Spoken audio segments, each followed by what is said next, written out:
So employee health and personal hygiene is a very important program to ensure food safety because infectious diseases are easily and commonly spread by food handlers just because of lack of cleanliness. To prevent this, they should go through training and they should have a health check before they're employed to make sure they're not sick.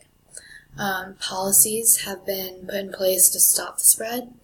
Policies such as proper attire. It should be clean, washable clothes. Uniform and aprons are recommended. Personal hygiene is another policy.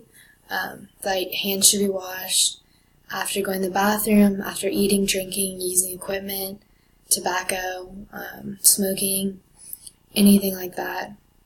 Also, hair needs to be up and covered. Employee illness is something else that gets in the way.